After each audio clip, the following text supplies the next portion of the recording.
Good morning students. अभी तक आपने पाठ 4 अक्षय ऊर्जा यानी ऐसी ऊर्जा जो कभी खत्म ना हो, यानी हमारे आने वाले भविष्य में भी हमारे लिए सुरक्षित हो। अभी तक हम जिस तरह की ऊर्जा का इस्तेमाल कर रहे थे वो धीरे धीरे समाप्त होती जा रही है। तो अब इस पाठ के माध्यम से ये बताया गया है और आप लोगों ने विज्ञान में भी पढ़ा होगा। हम लोग अब वैज्ञानिक ऐसी ऊर्जा का इस्तेमाल आविष्कार कर रहे हैं या ढूंढ रहे हैं कि जो हमारे प्राचीन काल से है और आज भी है और आगे भविष्य में भी रहेगी। इस पाठ में आप पढ़ा था। इस पाठ को पढ़ने के बाद हमने कठिन शब्द और शब्दार्थ किए थे। उसके बाद मैंने आपको प्रश्नोत्तर बताए थे, ठीक है, और इनके उत्तर भी आपको लिखने के लिए कहे थे, लेकिन मुझे अभी तक किसी ने भी नहीं भेजे हैं। इसलिए आप लोग काम करके मुझे दिखाइए। मुझे पता नहीं चल पाएगा किस बच्चे ने कितना किया, तो फिर मैं नंबर भी नहीं दे पाऊंगी आप लोग को, ठीक है ना। ध्यान रखिए, साफ साफ मुझे काम चाहिए। और अब हम आगे लिखेंगे भाषा ज्ञान, ठीक है। भाषा ज्ञान में पहला क्वेश्चन है, आ उपसर्ग लगाकर विलोम शब्द बनाइए। सुरक्षित, आ उपसर्ग लग गया असुरक्षित। प्राकृतिक, आ लग गया अप्राकृतिक। क्षय, अक्षय। पूर्णीय, अपूर्णीय। ज्ञात, अज्ञात। विभाज्य, अविभाज्य। पूर्ण, स्वच्छ, अपूर्ण। स्वच्छ, अस्वच्छ। संभव, असंभव। शिष्ट, अशिष्ट, ठीक है। अब दूसरा क्वेश्चन है, इन वाक्यांशों के लिए सही शब्द चुनकर सामने लिखिए। यानी सही शब्द ऊपर लिखे हुए हैं और वाक्यांश नीचे, यानी हमको इन सब के लिए एक शब्द ढूंढना है। जहाँ जाना मुश्किल हो, जहाँ बहुत मुश्किल से जाया जा सके, वो दुर्गम स्थान। जो उद्योग से जुड़ा हो, यानी जो जहाँ पे व्यवसाय हो, औद्योगिक। जो लोगों में प्रिय हो, लोकप्रिय। जो प्रकृति से जुड़ा हो, प्राकृतिक।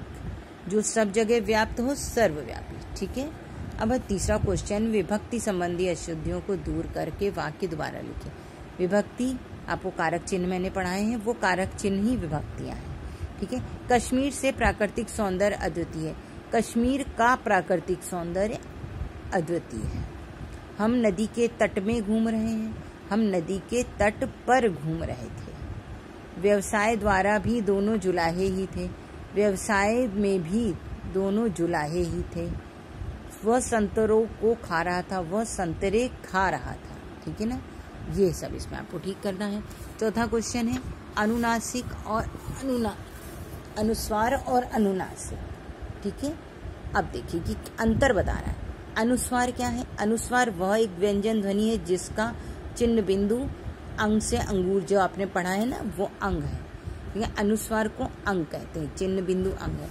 और जबकि अनुनासिक क्या है? चंद्र बिंदु, आप लोगों ने सुना होगा। अनुनासिक स्वरों का गुण है। इसका चिन्ह चंद्र बिंदु है। शिरो रेखा के ऊपर मात्रा वाले शब्दों में बिंदु का प्रयोग किया जाता है, जैसे मैं है, ठीक है। जहाँ पे शिखा होती है, जिसमें एक डंडी लिखी होती है, वहां पर इनका प्रयोग होता है। अब अनुस्वार में और क्या बताएं?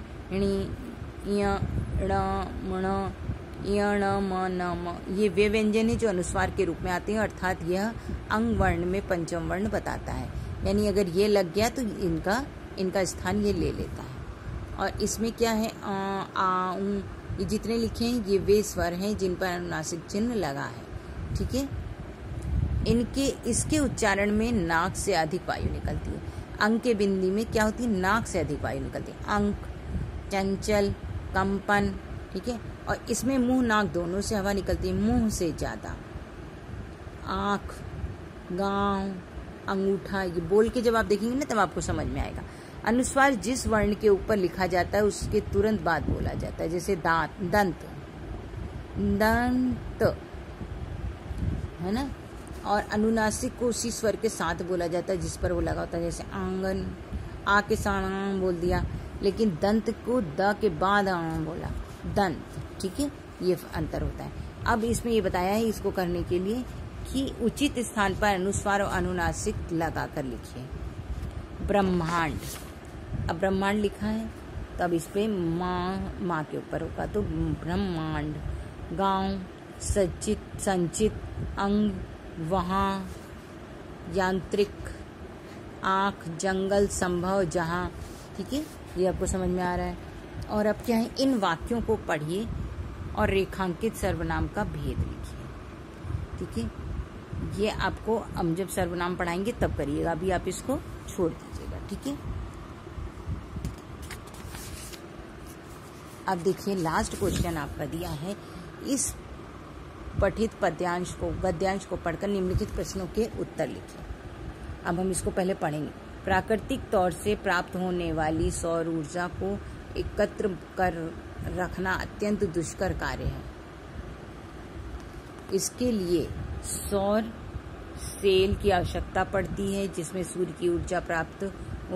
से प्राप्त ऊर्जा को एकत्र करके आवश्यकता अनुसार प्रयोग किया जा सके।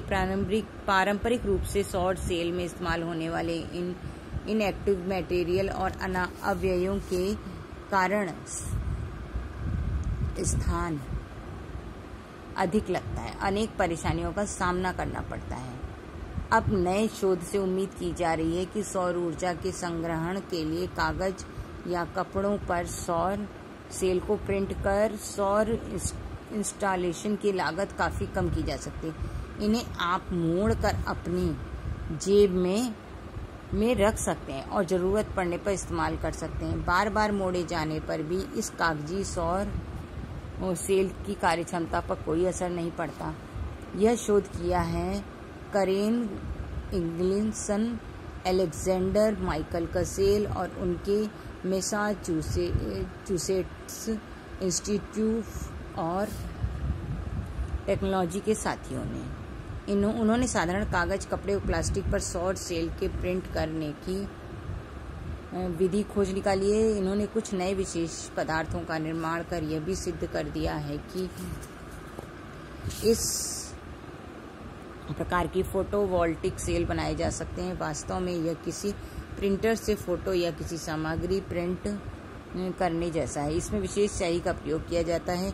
एक विशेष प्रिंटर से कम 5 बार प्रिंट आउट लेने पर कागज पर रंगीन चतुर्भुज जैसी श्रृंखला दिखाई देती है। यही कागज प्रिंट और सौर सेल में सोलर सेल बन जाते हैं। अब इसी पैराग्राफ पे आधारित नीचे क्वेश्चन दिए हैं, आपको उसमें से छांट के लिखना है, ठीक है। ये क्वेश्चन आप जरूर करिएगा, इसको छोड़ना नहीं है। सारे बच्चों की मुझे कॉपी में दिखना चाहिए, ठीक है। आज का काम आपका इतना ही है।